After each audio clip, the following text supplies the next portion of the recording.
Okay, tips para makaiwas sa pambubudol o kaya naman ay pananaga sa inyo ng mga mekaniko. Kung meron kayong ipapagawang sasakyan, makakatipid kayo rito sa ituturo ko na to. At maraming salamat at in-avail nyo itong series na to. At sigurado ko namang meron kayong matututunan at maia-apply nyo talaga sa tunay na buhay. Katulad ko, ang tagal ko nang nag-aalaga ng sasakyan, pero hindi talaga ako natataga. Nakakatipid tayo, ganyan na. Hindi lang to sa mga shop, no? Nila sa mga auto shop, electrical shop, sa lahat to, basta ginagamitan ng labor. Kasi ang labor nga ay walang amount yan. Depende yan sa tao. Depende sa kumakausap doon sa technician, sa mekaniko, ganyan. Unang-una na dapat yung tandaan, pagka meron kayong schedule, halimbawa weekends, dyan nyo naisipang ipagawa yung sasakyan ninyo, ipatingin yung sasakyan ninyo, lalabas kayo ngayon, pupunta kayo sa talyer. Yun nga pala sa shop, mga talyer, kung tawagin nung araw yan, talyer ngayon, mga auto shop, electrical shop, auto electrical shop, aircon shop, ganyan ano. Yan yung hindi mga corporation na, kasi sa corporation ay talaga na mga fixed amount na doon, yung kasama yung labor. Sa ibang mga individual lang ba yun, ano ba, basta maliit na pwesto, shop, ganyan, pero alam mong gumagawa talaga, ano. Pero gano'n, yun nga, doon nyo ma-i-apply itong ganitong technique. Importante ito. Okay, mabalik na tayo. Magpapagawa ka na ngayon, naka-schedule ka, let's say weekend nga, pupunta ka na. Ang dapat nyong gawin at dapat nyong i-practice, i-apply, ting magpapagawa kayo, magsuot kayo ng formal. Yung parang tipong kalalabas mo na sa opisina, tapos pagbaba mo ng sasakyan, kailangan i-feeling mo sa sarili mo na mataas kang tao, kilalang tao, ma-impluwensyang tao, ganyan. I-feeling mo sa sarili mo yun. Kumbaga, sino bang mekaniko dito? Maangas. Angasan mo. Tapos naka-polo shirt, ganyan. Basta yung maganda pananamit, maganda yung buhok, nakasapatos, hanggat maaari, pants.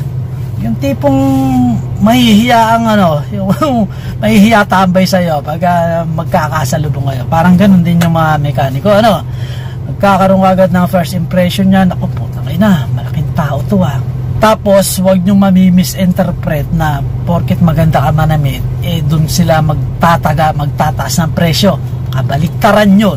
Ang totoo niyan, nai-intimidate ka agad yung dyan, at dahil mukha kang kilalang tao, ganyan, mukha kang ma-influensyang tao sa ganda ng pananamit mo, ganda ng auto mo, pero kahit lumaya, kung talagang maastig ka, maangas ka, mai-intimidate yung mekaniko at matatakot yan na taasan ng presyo o tagain ka.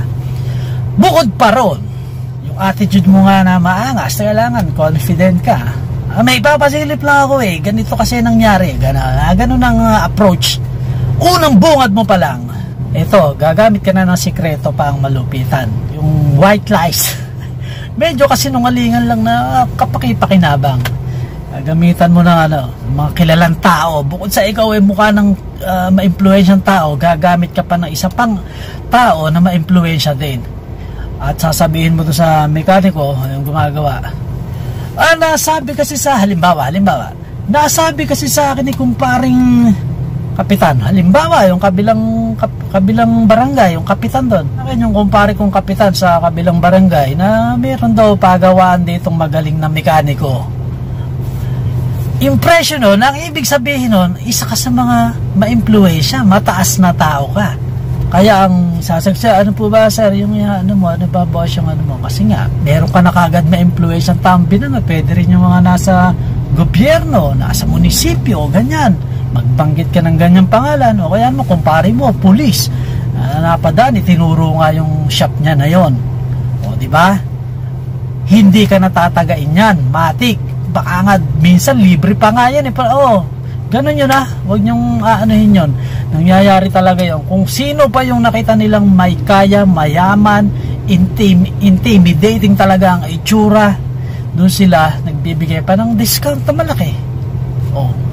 Kaya sa ting lalabas kayo at magpapagawa kayo sa sasakyan, siguraduhin yung formal attire, yung astig na attire, pati yung attitude nyo na rin isama nyo. Huwag kayong maging mahiyain, huwag aanga-anga sa pagtatanong. Kung ano yung sira, sabihin mo. At yun nga, kung gusto nyo lang na mai-add yung medyo kasinungalingan na yun, maganda rin kung sabihin nyo kung saan kayo nagtatrabaho. O kaya naman sabihin nyo meron kayong posisyon sa trabaho. Dahil hindi natin masasabi, syempre meron ding mga pamangkin niya, kamag-anak yan, anak yan, na pwedeng balang araw baka mag-apply sa inyo magtrabaho. So meron na rin siya kagad connection. Kaya naman trusted tong ganitong technique. Huwag kang magsusuot ng simpleng pananamit.